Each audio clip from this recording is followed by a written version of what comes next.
Hi everyone!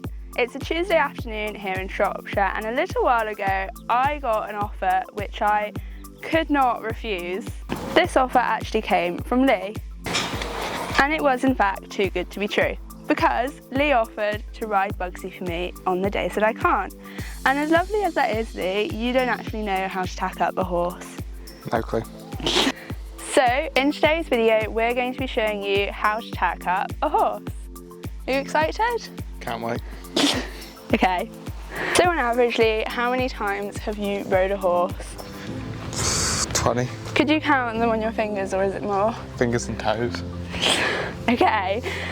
And how confident are you that you're going to know how to tack up Bugsy without my help? 2. Okay. You ready to put that to the test? Go on. Let's go. Yeah.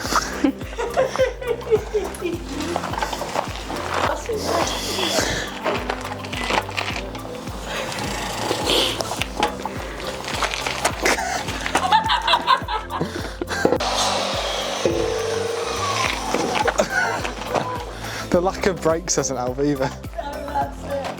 Our tacking up journey starts here in the tack room, where we're going to find Bugsy's tack, run through what's what, how each piece works and benefits you and Bugsy, and keeps you both feeling comfortable and happy on your ride. Sound good? Yeah. First things first, we need Bugsy's tack. Now, Lee's been with me long enough to hopefully know which tack is Bugsy. I'm going to let you pick it out and see how far we get with it. Bugsy's saddle and saddle pad and the girth. That's correct. And where's his bridle? I will admit that I haven't put it back in the right place, so you might have to go and find it. We're in the right places though, so. Well, let's give it our best shot, shall we? Let's find the bridle. It's a game. That's Reggie's on the door. I don't even know where it is.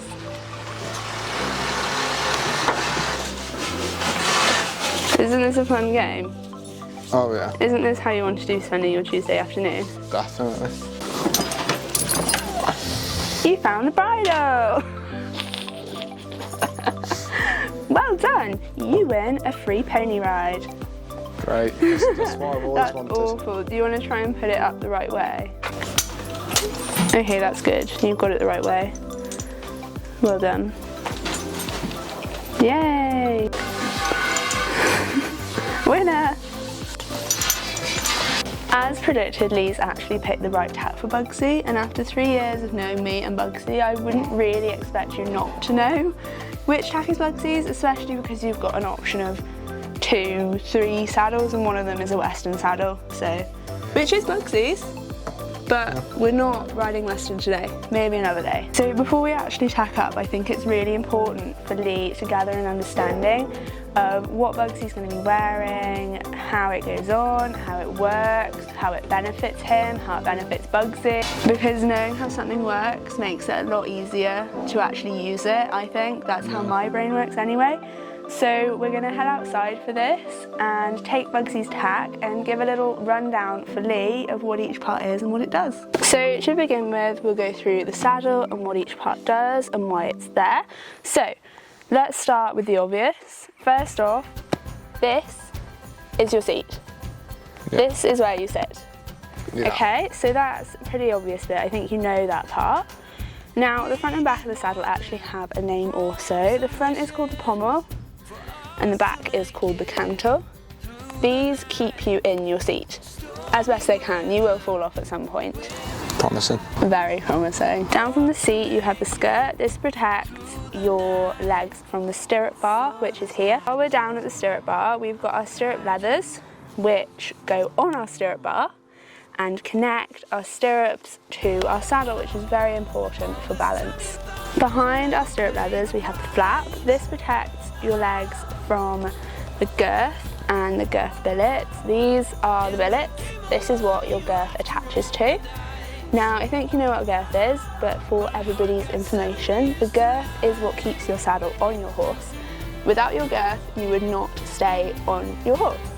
Or your saddle wouldn't, you might by some miracle. Across from the flap we have the knee roll. This keeps you securely in the saddle. It gives you a nice, comfortable ride. It's very handy. Behind the knee roll, we've got the knee block. This knee block is designed to also keep you secure in the saddle. It keeps your knee nicely sitting here and keeps your leg in the right position. Finally, if we flip our saddle, so we're looking underneath it, if we just move that out of the way. This middle area here, specific saddle, the gullet is adjustable, so we can adjust it for if Bugsy gains weight, gains muscle, loses weight or loses muscle. Happen those last two, is it? No, he is not going to lose weight, is he? And then across from the gullet we have the panels, which are padded, so if you feel the panel on your side, you will feel it is nicely padded to keep Bugsy as comfortable as possible. And that is your saddle. On to Bugsy's bridle.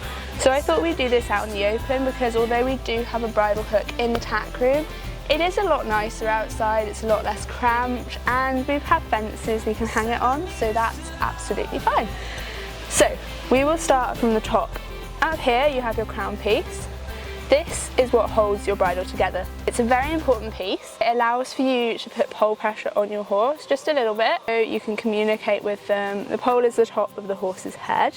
Coming down over the crown piece, we actually have your noseband, or under it, we have a noseband that goes over. We have a noseband that goes over. But the noseband is more of a cosmetic thing. We don't really need it on Bugsy's bridle, but for things like attaching flashes, which keep your horse's mouth shut to add control, because some horses do open their mouths to try and run away with you. Bugsy doesn't do that, so he doesn't have a flash. Or if you want to attach things like standing martingales to your bridle, the noseband is very important. But we have it on Bugsy's bridle because I just love how it looks, and it's just the done thing really in English riding. Down from the crown piece and the noseband we have the brow band. This is also really important in some cases because it stops your horse's bridle going back onto their neck. If your bridle is really well fitted though, it shouldn't need a brow band. Hello Teddy, have you come to help? Hi. But again, we just have one on Bugsy's for the sake of it. Down from your crown piece, noseband, brow band, we have two straps that attach to the crown piece. One of them, this is the noseband, and this one is the cheek piece. The cheek piece is very, very important because it attaches your bit to your bridle. Now your bit is what goes in the horse's mouth. It goes in the horse's mouth in an area called the bar, which has no teeth to allow your horse to feel comfortable when you're riding them, because let's face it, metal on teeth is not a nice feeling at all. And then finally attached to your bit we have the reins. This allows you to have some control over Bugsy and communicate with him effectively so he knows exactly what you want him to do. Hi everyone, it's now a new day. We've got Bugsy behind us. The reason for it being a new day is we just ran out of time. So we've caught Bugsy, he's in the field, we brought the tack to him just to make it a little bit easier. We've got Lee, obviously again, who's going to be our demo man, and we're going to tack Bugsy up. The first thing Lee's going to be starting with to tack Bugsy up is this. Do you remember what this is called? Saddle pad. Saddle pad, or otherwise known as... Don't know. Numna. Ah. But I call it a saddle pad, so yeah. Fair enough. So Lee's going to be starting... Hi Reggie. Got Reggie here with us too. Hi. Lee is going to be starting with this saddle pad. Reggie's probably here because this is actually his saddle pad, but it was just the cleanest we had today. Sorry Reggie. So we're going to put this on Bugsy now and see how Lee does and where he positions it, and then we'll correct him if he's wrong. Inevitably. Right, I'm going to put it on his back, like that, central, and then I'm going to feel his shoulder blade, which is a bit of a tub. Alright? That's... yeah.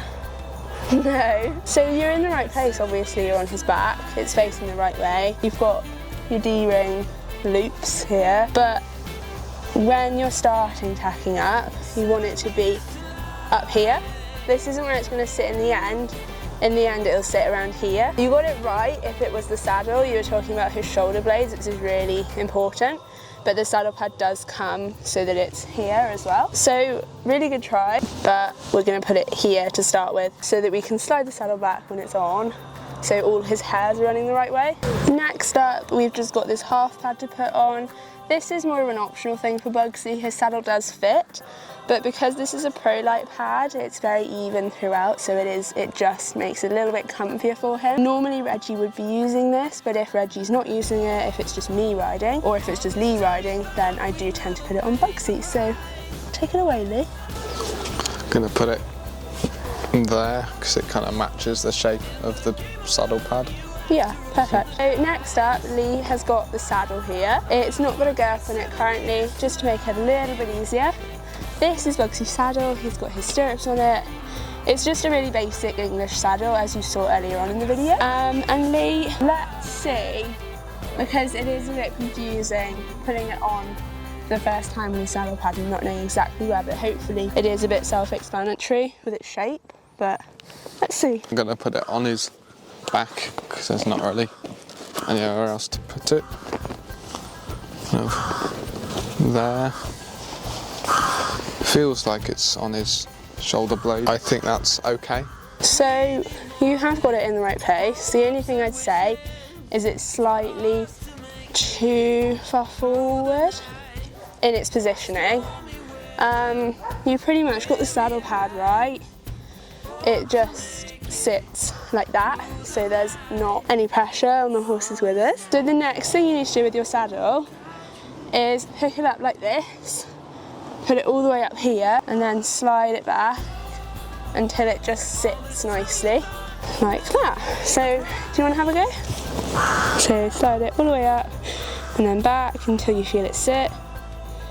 There you go. Your horse's shoulder blade is here. I'll just move this back more. This is his shoulder blade. Can you feel that? Underneath all the fat. Yeah, really pushing. Oh, Bugsy. That's his shoulder blade. So do it again. You did have it right. Okay. And just make sure that this is sat just behind his shoulder blade. Perfect. And that is where your saddle sits. We'll just put these little rings through.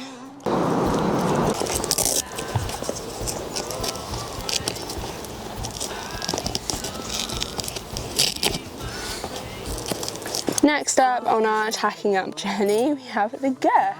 So this is pretty self-explanatory. This is the horse's belt. Simply put, this is what keeps your saddle in place. It keeps you on the horse. It's very, very, very important. So Lee is just going to put it on. And when you're putting it through, just make sure that you get it through here as well.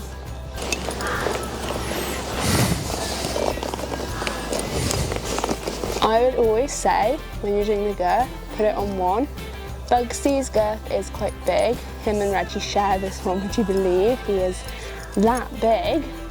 So Lee could put it on one, he could put it on three, probably even, and it would still be loose enough that it's comfortable for him.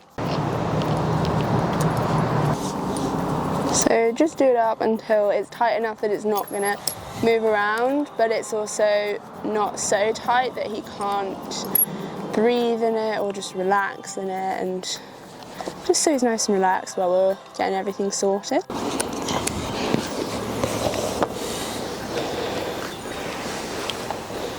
Perfect. The last thing to note, now that the saddle is on really nicely, is that under here you have 3 straps.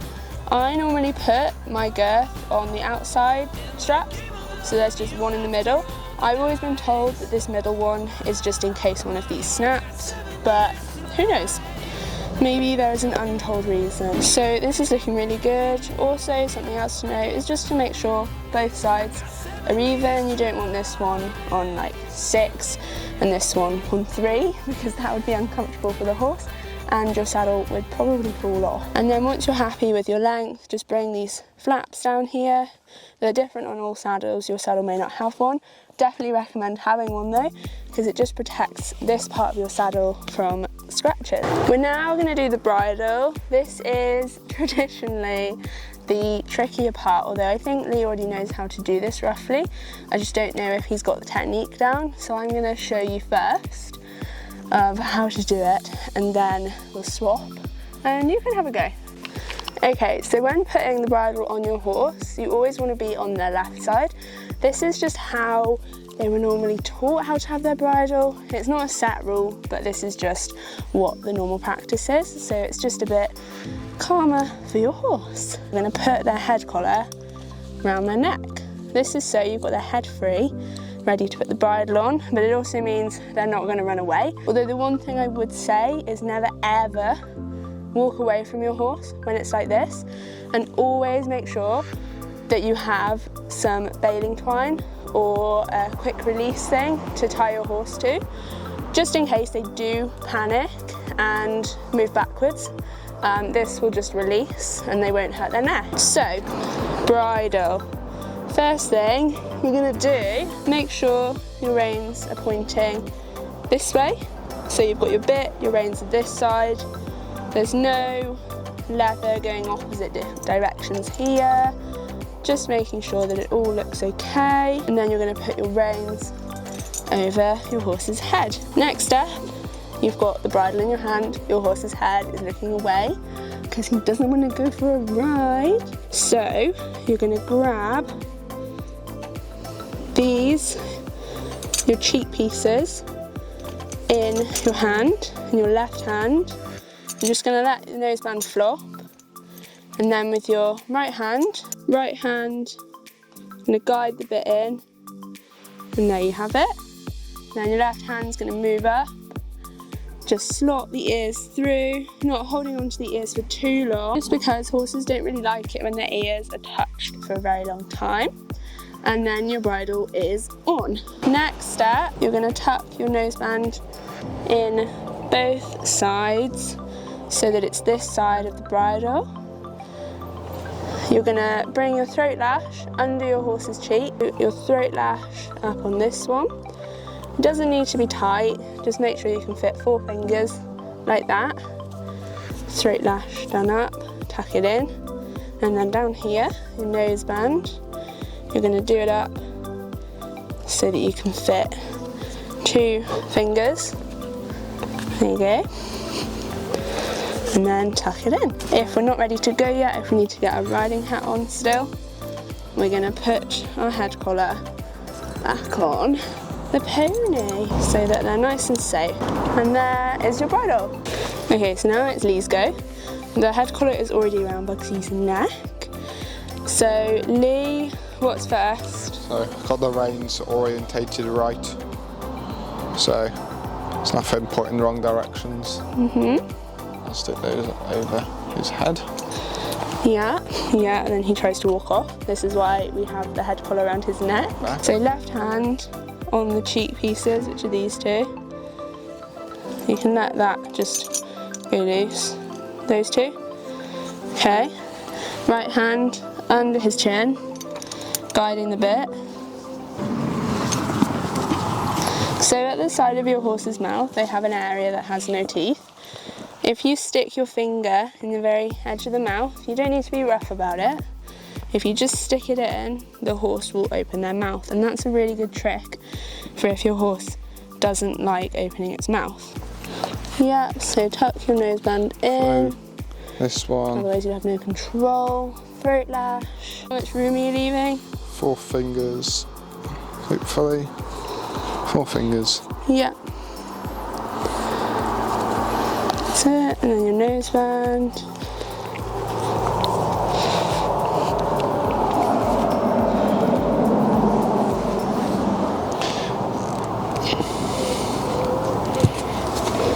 That's it. How many fingers are you leaving here? 2. Yeah, 2 fingers, and then final step. Head collar back on? Yeah, so unbuckle it and then put it back on. We're all ready to go. What's your final step? Other than hat on, check the girth again? Yeah, you need to tighten your girth. So tightening your girth, you want to make sure it's roughly even both sides. So if it's on hole 5 one side, it needs to be on hole 5 the other side, or as close to hole 5 as you can get it. What do we do to make sure it's tight enough? We just make sure that we can fit our hand in here still. It's not too tight. We don't want to be able to pull it and have a massive gap. We just want to make sure our hand can fit in here. Got to tiny little bit of space, but not too much space. His saddle's nice and secure, as you can see, and Bugsy is ready to go for a ride.